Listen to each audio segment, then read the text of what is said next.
Hello everyone, you're watching Travel Massive Live event in partnership with the European Capital of Smart Tourism Initiative. This European Union initiative proposed by the European Parliament and implemented by the European Commission was launched 2 years ago in 2018.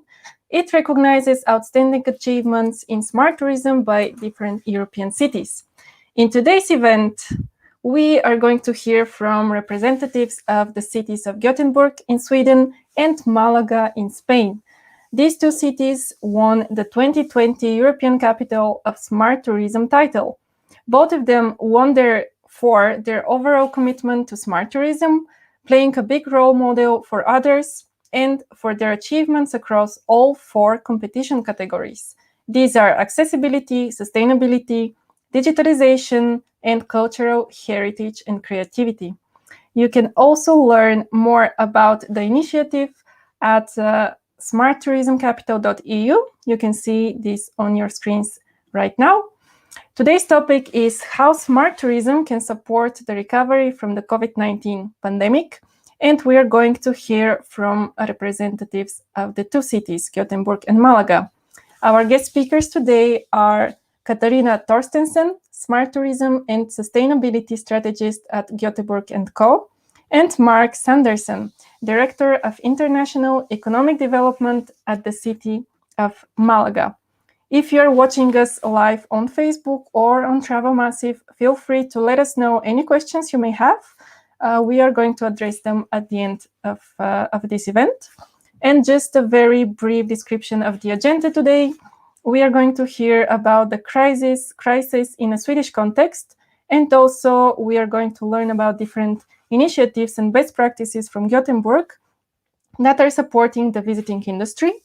In the context of Malaga, we are going to learn about sustainable and safe smart tourism in the city of Malaga, and also what has been the impact of the COVID-19 pandemic and the response from the city.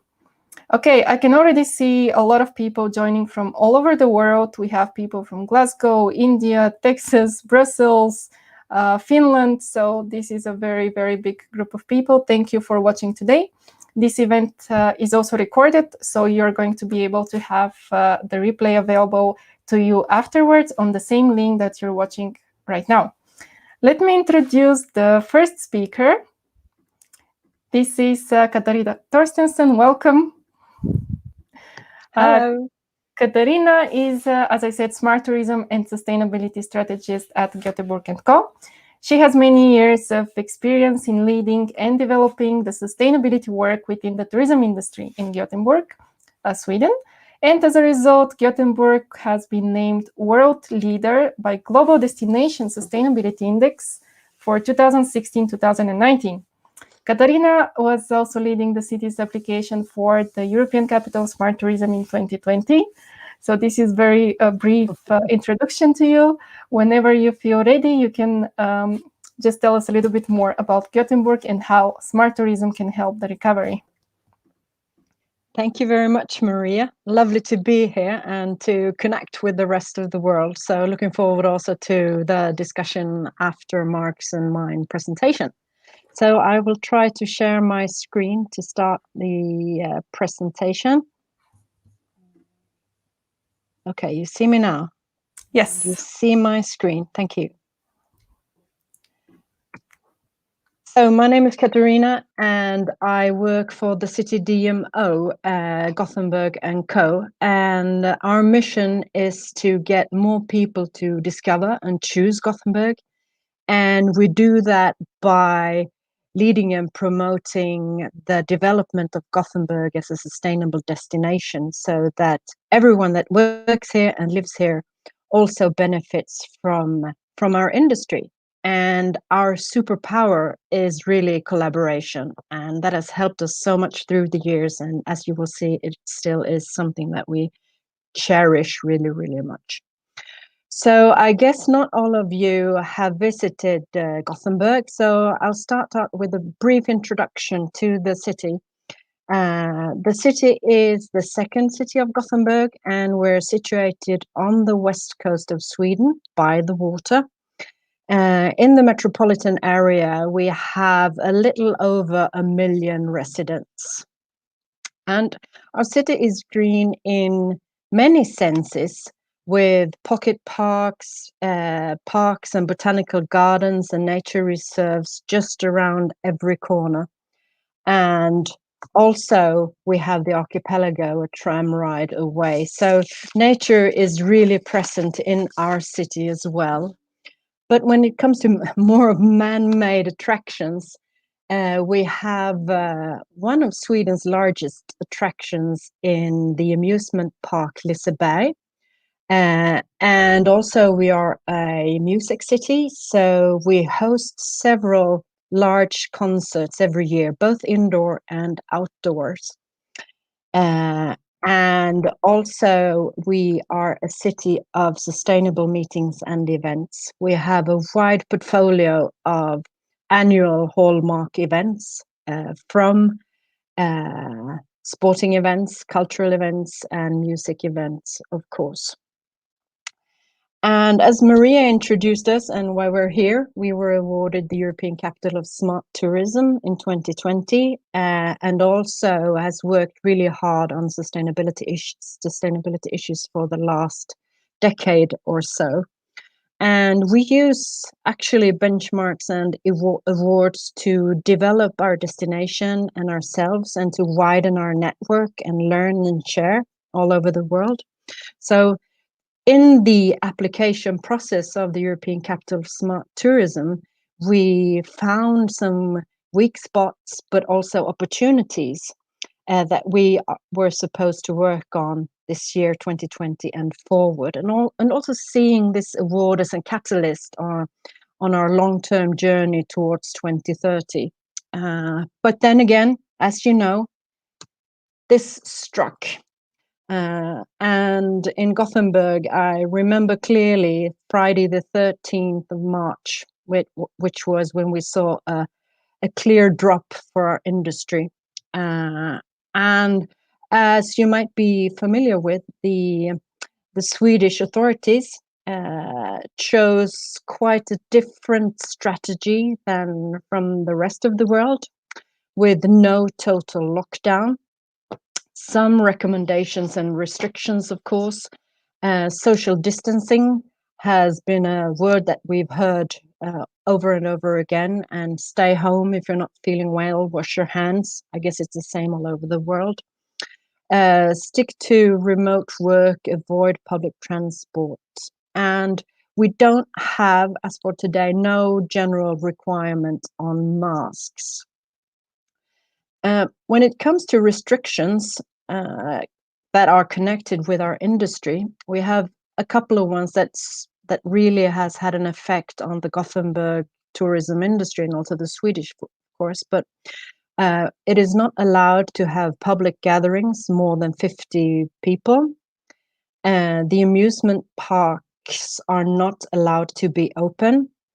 And in restaurants, we have authorities checking on 1 meter distancing and preventing of crowding.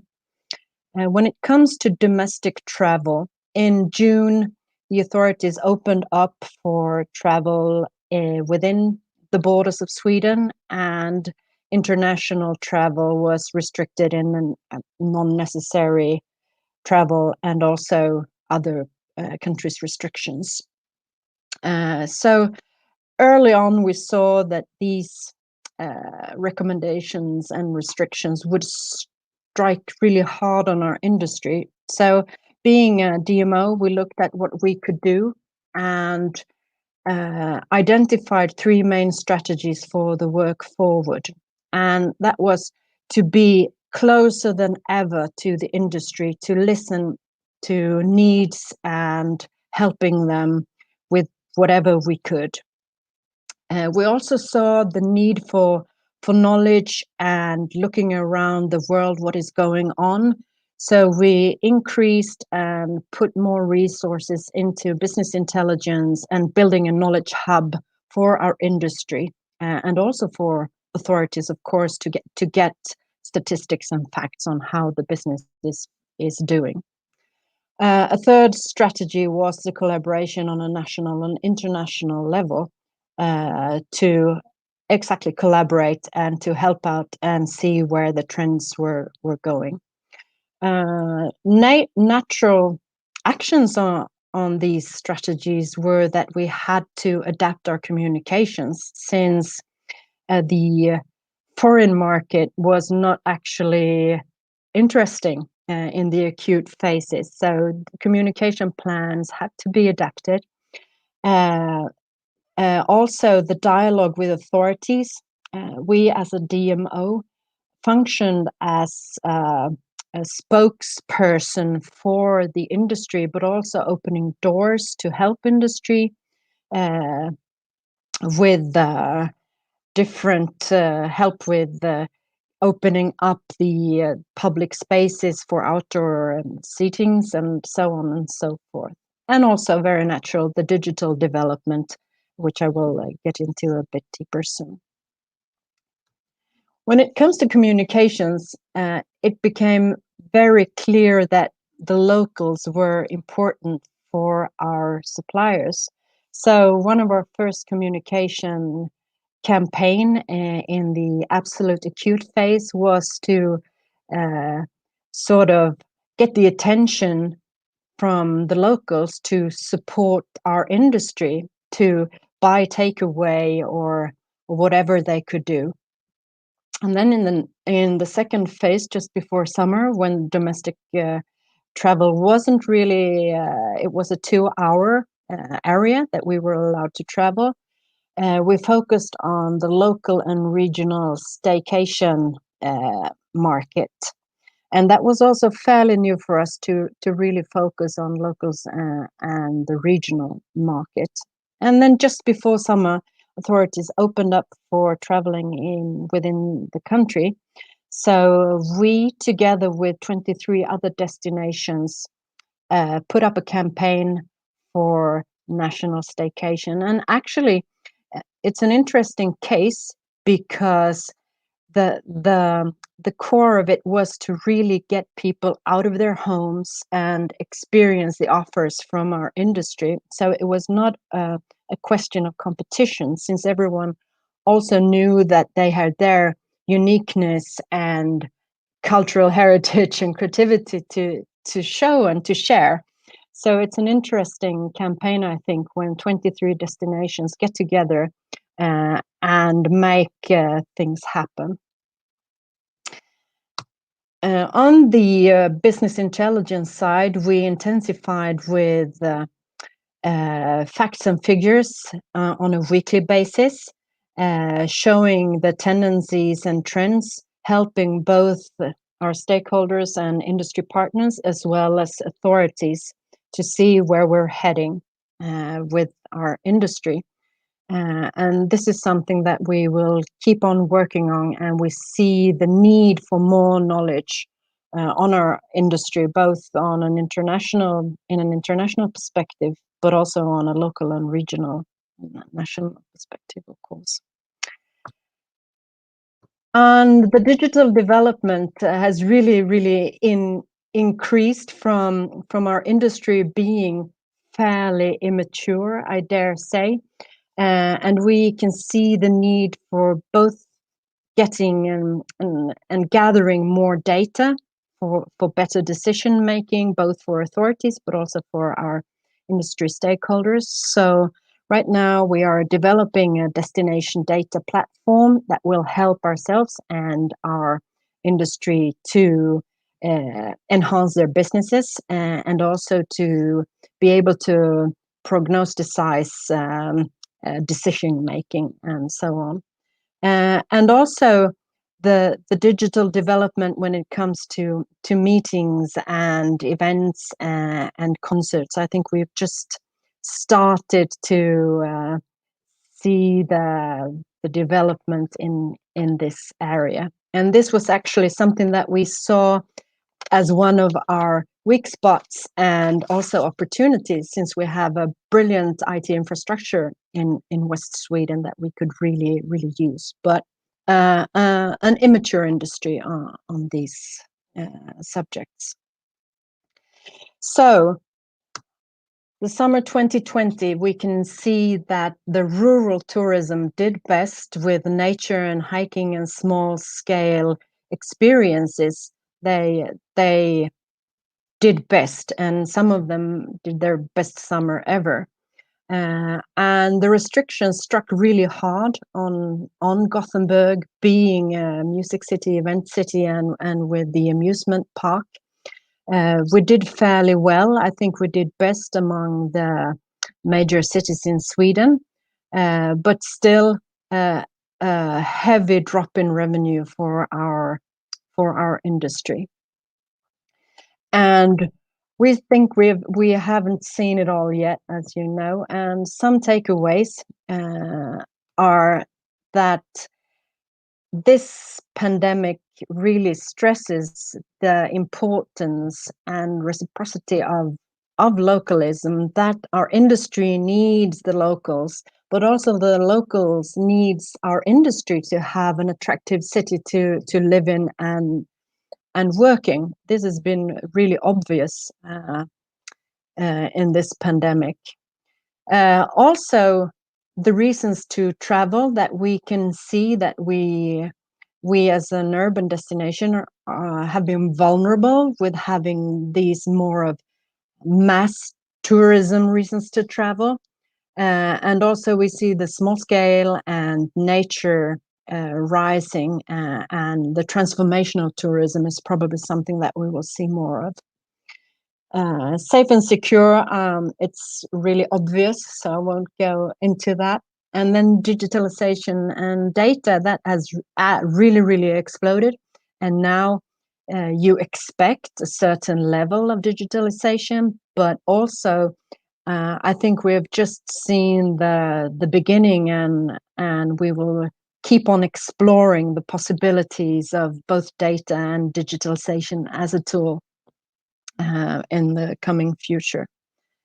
And the role of the DMO that we can see is really to be able to have the short, medium, and long-term perspective simultaneously, to help our industry and the suppliers to be close, and also to have the strength to look forward and start seeing on how can we support the development towards a new normal. And I think the concept of smart tourism has been really proof tested in the pandemic, and I'm sure that it is a concept that will really help us in sort of developing this new normal. But we're still in the middle of the pandemic, but we have to have the strength to look long term.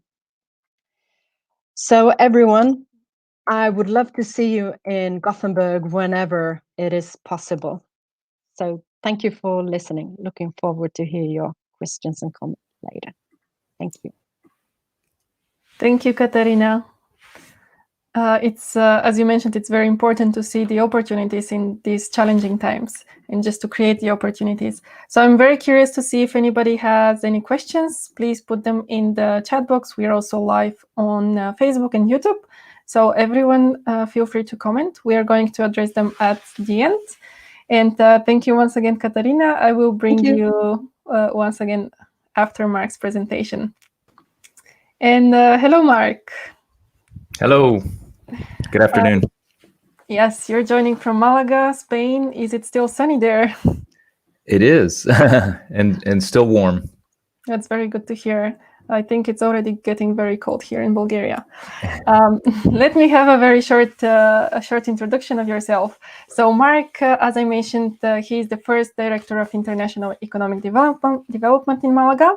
He coordinates international projects, assists local businesses with their internationalization, and supports the overall economic development in the area, including promoting the innovative ecosystem Malagavalley and the international smart city pilot projects. So welcome once again, and feel free to share your screen and tell us a little bit more about how Malaga is handling these challenges. Great. Thank you very much, Maria. I'll see if my presentation comes up there. Yes. Yes, it's great to be here this afternoon. It's certainly a pleasure to be in this live webinar with Travel Massive and of course Gothenburg. Thanks to KATARINA for sharing her experiences there in Gothenburg and in Sweden. We've done other events as well since we are both the European capital of smart tourism this year. But I enjoyed hearing her presentation and learning new things again as always. On behalf of the mayor of Malaga, Francisco Latorre, and of course the deputy mayor, Rosa Sanchez, who's responsible for tourism and city promotion, we are very excited to accept this invitation and to be a part of this discussion today. It is certainly challenging times for us all, but we're thankful to have the opportunity to at least share some of the experiences that we've had and what we're doing, and certainly reflected in what being recognized as a European capital of smart tourism this year. As mentioned, I'm just going to kind of give a brief overview similar to what KATARINA did as far as introduction to Malaga, talk about sort of the impact obviously from COVID and what it's had on our tourism industry here, and then look at some of the solutions that we are implementing already and will continue to implement. These are all obviously in development phases, and some of them have been put to use, but we'll look at that as well. So let's get into it. Malaga, for those of you who don't know, is on the Mediterranean Sea here. It is the 6th largest city in Spain, has a population of about 1.1 million people, and is a major economic leader here in the southern part in Andalusia, and of course a tourism destination for this area, which we call the Costa del Sol. Some of you may know or have visited here. It is the birthplace of Pablo Picasso and of course Antonio Banderas. He's a more recent famous actor here that has opened up actually a new theater here, and is actually garnering some tourism even from the theater business as well. So we're excited to have them to be from Malaga as well. But Malaga is really known for its beaches, the beautiful mountain landscapes, and it's been just a popular destination for over 50 years. It really is the city that is the gateway to this region, which is called the Costa del Sol.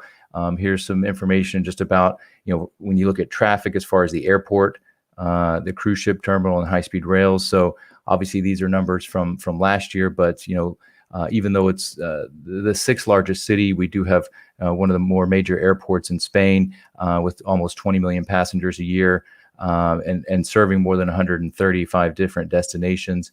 Lots of cruise ships as well as a popular destination, as you can imagine.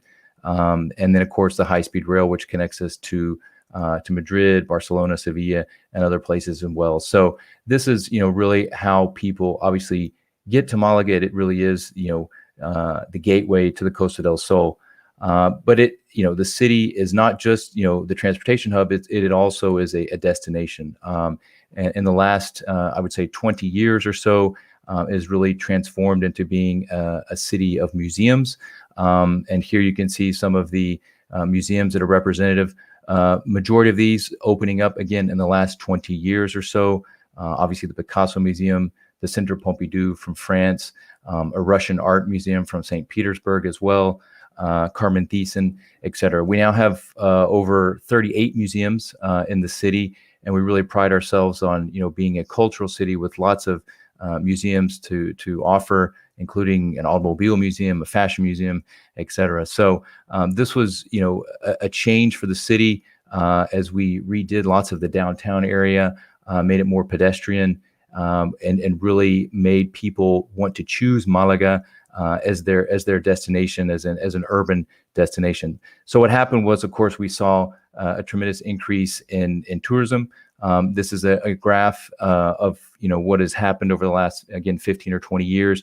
Malaga being the top line there, you can see has had really exponential growth in number of tourism as compared to other Spanish cities. So obviously we were coming from a much lower starting point and number, but we've definitely benefited over the years from the transformation of the city, as well as the museums, et cetera. So, quite a large change, eclipsing close to 3 million visitors a year. Again, numbers from last year, and I'll get into more information about this year as well. Increasing number of hotels, obviously tourism, tourist apartments as well. So a real change within the city. And one of the things was, to handle this growth, we really needed to be smart about it, to use technology to our advantage. And luckily, the city of Malaga is located in an area an innovative ecosystem we call Malagavalley. The city is on this map, you can see, is to the right, the port area. But you have, thousands of companies here from both from Spain and from internationally, technology companies that are all working here. There's actually a concentration at Technology Park, just 15 kilometers outside of the city. So really the presence of all these major, innovative companies allowed us to start implementing solutions for tourists many years ago. And so we're very fortunate to have them here. We worked not only in tourism, but also been a part of, sustainability, respecting the environment, and moving into, of course, now the concept, which is a smart city. So Malaga was very pioneering, again, 15 or 20 years ago, starting to implement solutions for electric mobility, for water conservation, energy generation from renewable energies, et cetera, and also using applications for tourists as well. As you can see in this slide, we have an application for our bus system here, which actually uses augmented reality in order for individuals to use their smartphones to find out where the nearest bus stop is, and then also be able to just tap their screen and figure out which buses serve that station and when that bus will arrive there. So these are some of the solutions that were developed by the companies in the ecosystem here within the city that have helped us to improve our efficiency and really to be a smart city. We were very fortunate to be recognized last year along with Gothenburg, of course, with the award of the European Capital of Smart Tourism. We're very proud of that.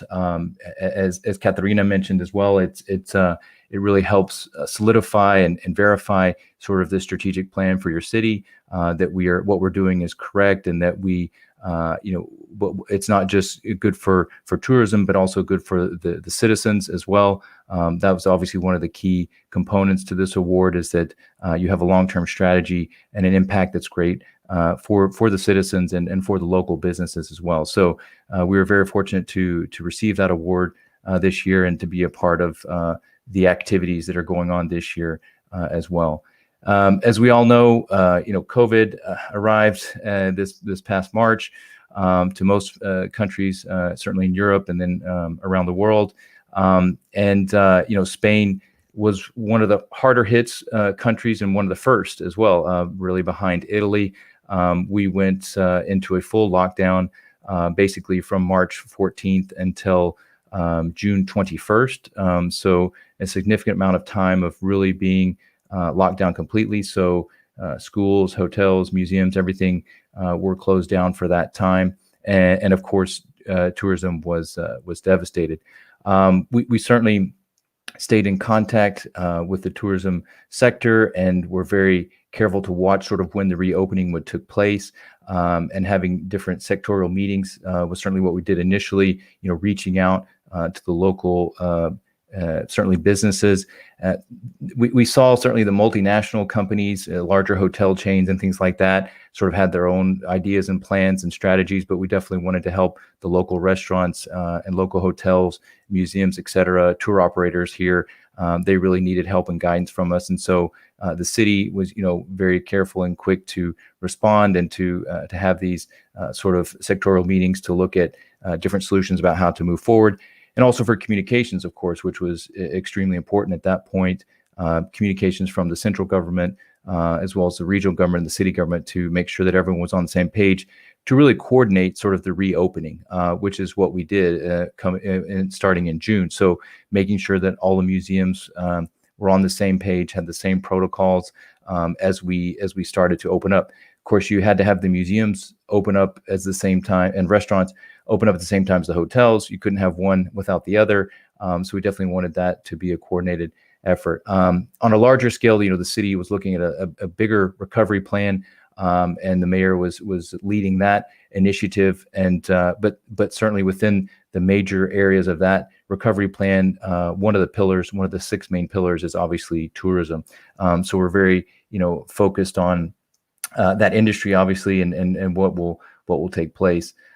We also, not to go into too much detail, but we, created a Malaga Safe for You portal or website where people could go to, to get the latest information and data about what was going on in the city, restaurants, again, hotels and things like that, which were open, obviously to reassure people that things were, okay to come back. We worked very closely with, the airport and the train station as well to create a safe corridor for obviously tourists arriving to be able to know that once they got off, the airplane or the train, that they could have a safe transport, whether it's, the municipal buses or taxis all the way to their hotels. So this was, obviously the portal, which many other cities did as well, but we did to create the Malaga Safe for You and encouraging people, obviously, to come and visit. We also, encouraged sort of alternative routes as well around the city. So, making sure that people were not concentrated in certain parts of the city, which is obviously what you wanted to avoid at the height of the pandemic. And so we were, we have different routes. We have a separate website or a portal, which is Discover Malaga, which actually, lays out some of those different types of routes within the city to encourage people to spread out more and more. We did see, a pretty good return during the summer months, June, July, and August. I would say, to sum it all up very quickly, it would be 50%. We got to about 50 or 60% of our flights, which, per day, which was around 290 at its height in August, but we're usually accustomed to having more like 500 or 550 flights a day. So, a little less than half as that. The high-speed rail was operating at about 50% with trains to Madrid, Sevilla, Barcelona, et cetera. So, but there were trains open this summer as well. Cruise ships were the one area that did not seem to come back. We really have not, we have not had any official cruise ships here, and nor do we have any prospects at this point for cruise ships. We do have some ferries, some boats that go between Malaga and one of the Spanish cities in the African continent. So there is some, activity. I wouldn't necessarily count it obviously as tourism activity, but there is some activity. And of course, the buses were operating at about 50 or 60%.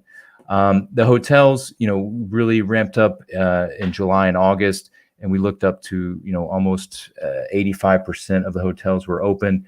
And when we saw the numbers, we were looking at around, again, 50% occupancy rate. And we also saw about 50% occupancy rate with the tourist apartments as well. These are some of the preliminary figures we have that we're working with, but that seemed to be what we saw during those, again, stronger months, June, July, and August. So, a tremendous impact, obviously, on the industry. We know now even that some hotels are starting to or considering reclosing, now that the summer months have passed. So we're looking into how to solve those problems now. Similar to Gothenburg, we saw an increase actually in rural hotels. So some of the hotels outside of the city, actually, again, they also saw some of their best summers, as well as people, nationals, Spanish nationals, look to get outside of cities and go to rural locations. So that was definitely clear and demonstrated here in Malaga as well. That being said, we did have visitors this summer mainly from Spain, again, 85% probably from Spain, but also international visitors as well. France, Germany, and the UK being the largest representative countries, but we really had it from the Netherlands, Italy, Belgium. We really kind of ran the gamut. There were visitors from all over. So we did have some of the recovery, but not enough. Another thing we worked on, to overcome the challenge and the problems faced by the pandemic was to actually create we very quickly put together a challenge or a hackathon where we looked at different ideas, local ideas, obviously from the entrepreneurs, the technology companies that are here. So this was a contest and a hackathon. The winners of that one was called iTour Smart Guide, which consolidates all the different audio guides within the city, so you don't have to rent out individual machines in order to be able to listen to the audio guides in different locations. And the winner for the hackathon was actually around co-living. So it was looking at finding not only tourist apartments, but also hotels, looking at how to rent out spaces over a longer period of time on one individual platform. So this was, certainly spurred but we got lots of ideas, obviously, and some of the winners are even continuing to develop the non-winners are continuing to develop their ideas as well. The basis for the hackathon was really on open data, which I think is, going to be key for the solution and the recovery as we look towards, how tourism can get out of this is really looking at open data. Malaga has lots of data sets that we're able to work from, so that's very helpful. And some of the things we've created on top of those data sets is a chatbot, actually, which is called Victoria la Malagueña. This is an Android chatbot that, again, tourists can use from any of their devices to get information, ask questions, and it accesses all the open data that we have within our system. So you can look at, obviously bus schedules, but also traffic and things like that. So this has been one way, a very simplified way, I think, that technology can put information into people's hand, and of course, a very safe way as far as your limiting number of touches and things like that. Another application that we developed here locally was around beaches. So this was, which is integrated into the chatbot, but also has its own separate website, which is for the beaches. We had people coming to the beaches, but we couldn't have overcrowding.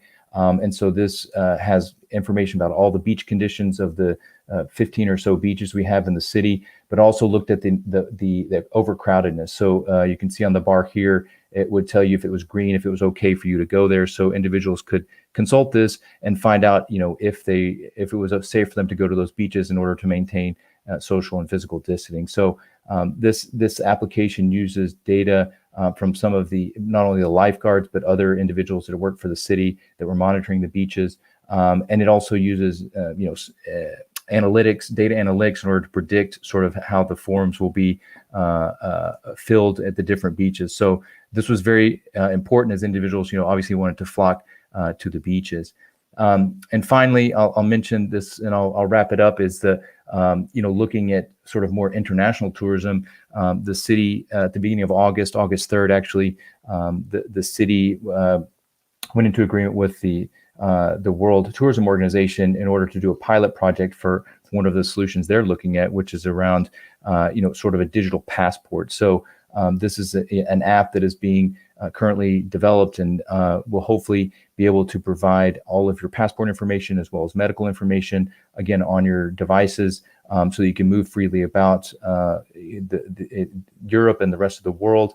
And Malaga is going to be one of the pilot cities that we are going to work with them, both the companies that are developing this as well as the World Tourism Organization, and in order to develop this, hopefully be able to improve obviously mobility between different countries. That was certainly an issue for us this summer, in the sense that a lot of the countries put restrictions, 14-day quarantines for individuals returning from Spain, and that definitely hurt the people that decided or wanted to come to Malaga. But if we could have a digital passport and have more up-to-date information, maybe we can use the tracking and things like that. So we're excited to be a part of that pilot project.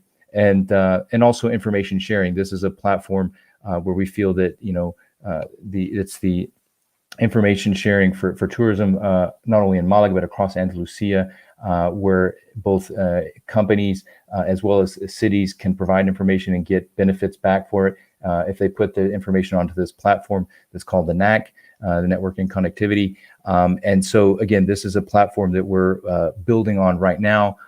As Gothenburg mentioned as well, we're building a digital platform as well for tourism, and a lot of the information will be coming from our open data as well as this. So, in conclusion, we all know that this is a difficult time, and kind of the industry is starting over. We have to work together. Collaboration, is obviously going to be the key. We feel that there's, a lot of opportunity in the sense that individuals need information, correct information from the official entities. And so those cities and governments have the opportunity to provide tourist information to those individuals. And this will help sort of, I think, redefine the public-private, partnership and relationships. Before maybe some of the larger providers were controlling data and selling data and things like that, but we may have an opportunity to look at, more data sharing across the industry, hopefully, that will obviously benefit the tourists, the cities, and certainly the companies that are involved. So those are some of the things that we're working on here in the city, the pilot projects we're working on, how we're using technology and smart tourism to hopefully improve the experience for everyone. So thank you very much for your attention. I hope after you visit Gothenburg, you come and visit Malaga as well, or vice versa. But we're certainly here and hope to see everyone soon. And I look forward to the questions. Thank you very much. Thank you, Mark. It's always impressive to hear how many tech innovation Malaga is implementing. I've lived in Malaga 2 years ago, so I'm always really happy to learn more about the city. We do have a lot of questions actually coming in the chat box, and I will bring Katarina here so we can address them all. Thank you everyone who's watching and being active on the Travel Massive website and on social media with asking all these questions. We are going to try to address them all, if not on at least most of them. And I will ask Mark and Katarina to be quick and precise in the answers so we can take a look at most of them. So we do have a question from Jen, I think, was the name. The first one, how did you collaborate with the government to plan the industry recovery plan and path? Katarina? Actually, we have, on a local level, we have long-term collaboration with the government. So that hasn't been a problem. We're really close to them, being a former public-private company, now a public one. We are close to government. And then on a national level, we work with different national organizations for lobbying and also for helping with statistics and facts and figures, and also, of course, being spokesperson from our industry. Mark? Likewise, we have good relations with the regional government as well as the central government. We're part of all the different forums and working groups. Most recently, we were actually recognized as a Destino Turístico Inteligente, which is a intelligent tourist destination from the Spanish government, and that's a network of all the cities that are involved in innovative solutions. So we've been a part of that from the beginning, and that's how we're able to be a part of the discussions and certainly the recovery plans and solutions that are coming out from the central government. Thank you. The next question is for Katarina. Mm-hmm. Will Göteborg rely on traditional inbound source markets in a recovery, or look for new inbound markets? I think it's a bit early to answer that question, but what in the pandemic, since we don't know when it's a new normal, but what we can see is that the closed source markets are, of course, more interesting. And will probably be the first ones that will sort of come back. And then I guess it depends on human behavior as well, and interest, and how will people travel, what experiences and attractions are they looking for. So I think that the traditional closed inbound source markets will be sort of stable, but then we don't know for the rest, but of course we will look at new markets as well. Thank you. The next question from Joshua, I think, Mark, you can take that. Have you had access to city footfall data during the pandemic that has shown something unusual? Like, for instance, places that are newly popular with locals? Not so much. I think this summer, the beach was the main attraction. It was, the place to go. It was safe. It was outdoors and things like that. So most of the people that we saw this summer were coming for those reasons. So I did mention, rural destinations. I mean, certainly further on the outskirts of the city, in the mountains behind Malaga, we saw, more hotel occupancy and people, doing excursions in the wilderness and things like that. So that's maybe another thing. But, for within the urban area, there wasn't enough data really to make any conclusions about that. Katarina? Yeah, we could see really clear trends for mainly locals early on in the pandemic, just from mobile data. And we could see that parks and nature reserves peaked really much, and then again beaches when summer came. But really obvious that that nature has been a major attraction. Yeah. Thank you. The next question is coming from Kelly Lewis. She is the founder of Impact Travel Alliance. Kelly is asking, Mark, you recognize a growth in number of tourists as one of your success metrics.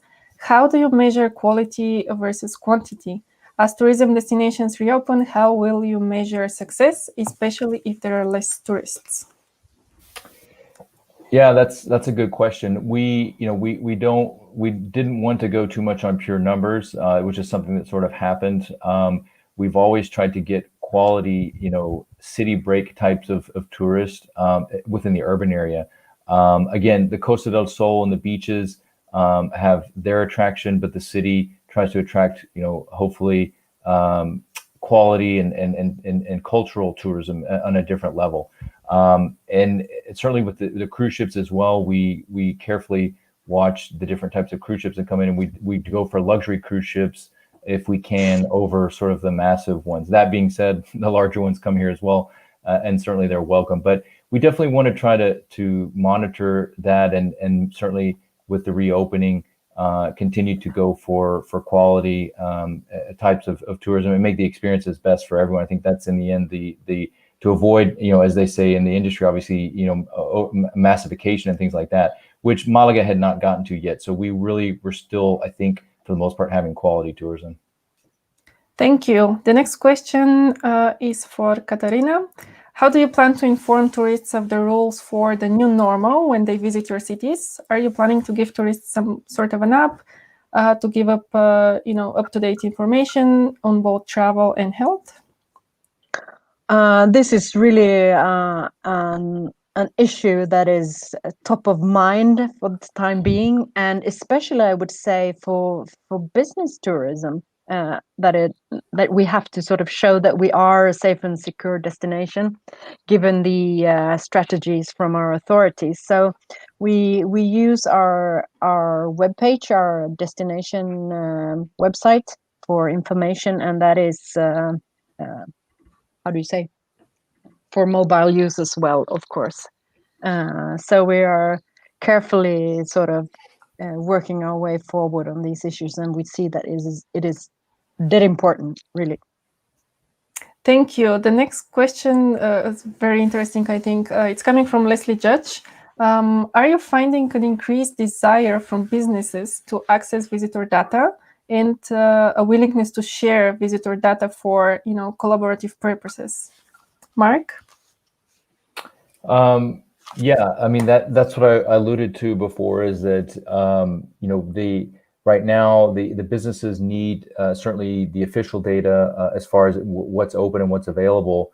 And so there is a little bit more of an openness to share data and to receive data. So again, we feel there is an opportunity right now to sort of kind of redefine that relationship and certainly allow information to flow more freely between companies and the destinations in this case. And so, yeah, we're seeing that trend in some form or fashion right now, and working with hotels, airline industry as well. I mean, we have a committee that meets with the airport and the airlines, and they are very hungry for information and data, obviously.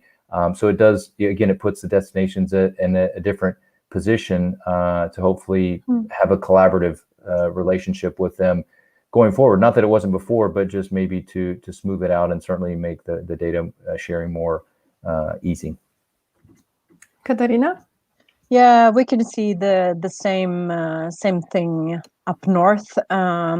There is a challenge in that the industry consists of a large amount of small and medium-sized companies, which might have. We need some thorough education and to help these companies understand what they can do with the data as well, because there are huge potential, but you sort of have to translate it and help to understand what you really can do with this data. And then, of course, there's the issue of integrity, which is an important one, but really hard one. So, yeah, we could see that in businesses, they see the potential, not knowing exactly how to use it, but wanting to share and to use. So, yeah. Thank you. The next question is coming from Yasmin Gray. She is the founder of Getaboutable, which is a tour company for offering tours for people with disabilities. So her question is for both of you. With accessibility being one of the smart cities criteria, please talk about the benefits for your cities of accessibility for the tourism industry. Mark, do you want to start? Sure. So, yeah, that's a great question. We actually were recognized last year by the European Commission for Accessibility in this award for European Smart Tourism, and it is fundamental for our citizens and for our tourists to have accessibility everywhere. Again, I mentioned some of the transformations in the downtown area. We have all the pedestrian spaces is at one level, so we've removed all the curbs and barriers and things like that from the city, so it is very easy for people with reduced mobility to move around the city. And so, again, since the city's been recently kind of redone, that is very helpful for accessibility. When it also comes to the beaches, we have a program that allows for individuals, again, with reduced mobility and wheelchairs to access the beaches. And so that's also extremely important for us as well. So, we're doing all that we can, certainly from an accessibility perspective, as well as obviously in different languages and things like that, as far as the information that we have. So it's important for our city and for the tourists as well. Thank you. Katarina? Yeah, I can just say the same as Mark. We won the EU Accessibility Award a couple of years ago. So the city is on the issue, and of course, this is a matter of human rights, I dare say, and we want a city that is accessible for all and a destination for all. And my colleagues in the city work with the universal design, so we don't have to sort of use special solutions, but instead actually design the city so it is accessible for all. And I think it's this theme or issue is gonna be more and more important, I think, as well. So yeah. Thank you. The next question is coming from Jen Hong. A lot of the small tour operators don't have a great booking system, which makes it harder for them to attract tourists post-pandemic. Can you share a little bit how can this problem be addressed? Mark? Yeah, for booking event travel. I mean, we're working off of the premise that the customers or the tourists are now going to government websites first in order to figure out if they can or cannot travel to certain destinations. And so if we're again, one of the winners of the hackathon that I mentioned, the Malaga Tourism Challenge hackathon, was about a platform that sort of consolidated all the opportunities for both hotels as well as tourist apartments, and that's precisely to try to improve reservations in that sense. So I think that the solutions for the question to the small companies is going to be going in that direction. So I think certainly for the short term, working with the cities very closely, that's going to be the best way to to secure reservations. The other thing is that, of course, a lot of companies are trying to work very locally as well, so make reservations directly to the hotels and things like that. So again, working very closely with the hotels and with the cities is going to be the best way to capture reservations for those small and medium-sized businesses. Thank you. Next question coming from Frank, and I also think the other one they're kind of similar, so I will just put them both together. Are you developing communications to keep locals interested, since they can easily adopt the been there, done that view once they have re-explored their own area over many weeks or months? And also, how do you, since clients want back to nature holidays, as you also mentioned, beaches and parks, how do you bring the dream back for city destinations? What would be your thoughts on that, Katarina?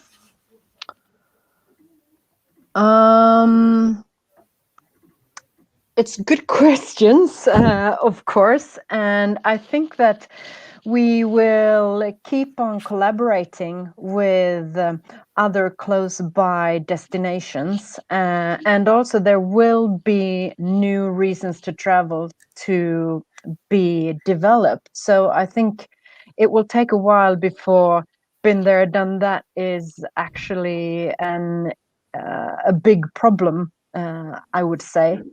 And I think all of us are dreaming, and don't we, for actually meeting and getting together again and going to concerts and actually experiencing the urban areas. So I don't have a clear answer on that. And I think it's a bit early yet. Because to connect to my presentation, I think what we have seen through this pandemic is, in a way, to stick to major strategies and then be very agile on the actions. So you have to sort of feel what is going on, where are we going, before you decide on what actions and what you actually do short terms, but stick to strategy in a way. So communications will probably sort of be moving in different directions. So I don't have a great answer to that, but that's my prognosis in a way. Mark, do you want to share your thoughts? Sure. I mean, we're to avoid sort of the been there, done that.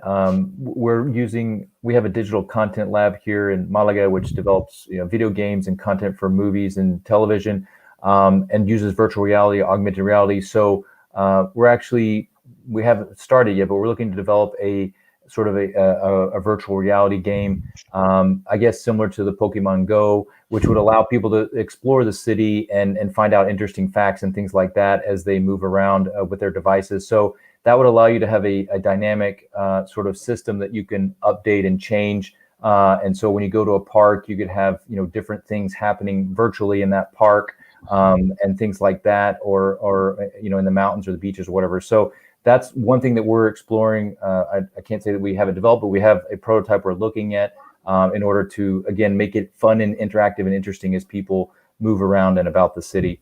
Regarding coming back to urban tourism, I mean, I agree it's kind of early to see what's going to happen there. That's the challenge right now. I think that's a challenge for everyone. I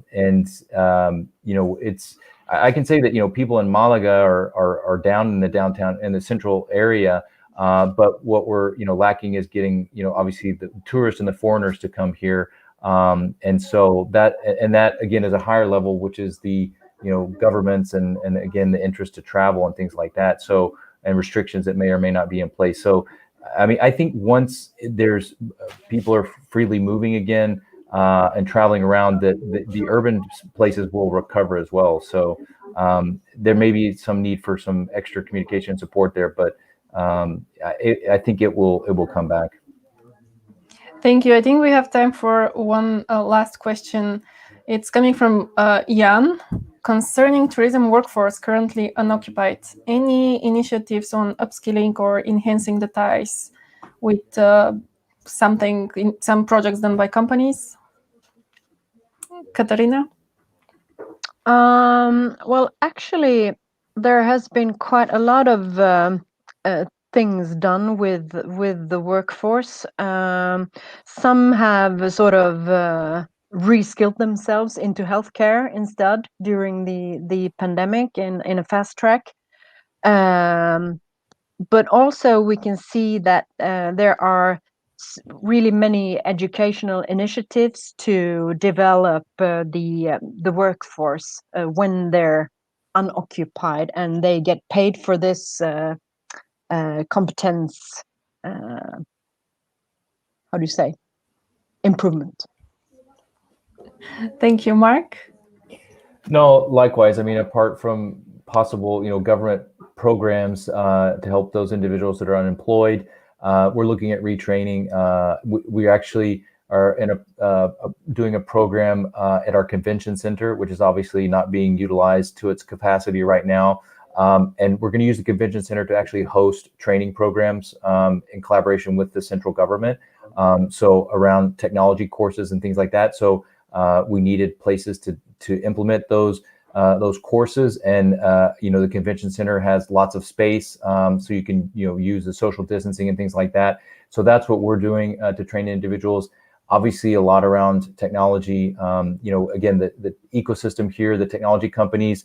Some are hiring right now, obviously. So I mean, I'm in contact with businesses that are looking to hire individuals. So there are jobs. It is a matter of, I think, in the short term, a little bit of retooling and letting education so that people can maybe occupy some of those jobs. And again, we're doing what we can from the city by providing the facilities and the training courses in our convention center and giving a use for the convention center while it's not being utilized to its fullest. Although I have to say that we do have events next week here in Malaga that hopefully will take place, assuming there's no new restrictions implemented. Okay, I think that's all with the questions from the audience. Thanks everyone who was very engaged during this live stream, and thanks to Mark and Katarina for sharing everything you've learned during those months. I would like to ask you just one final question so we can wrap this event. What activities are you doing this weekend or this month? What are you excited about in short term? Mark, do you already have? Is this a business or a personal reason? Yeah. Anything you want to share? Anything exciting happening nearby? Well, no. As I said, we're doing some events in the convention center.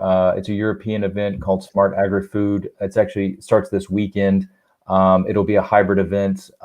So some people will be there in person, others will be participating virtually. So that's an exciting event that we're glad to have.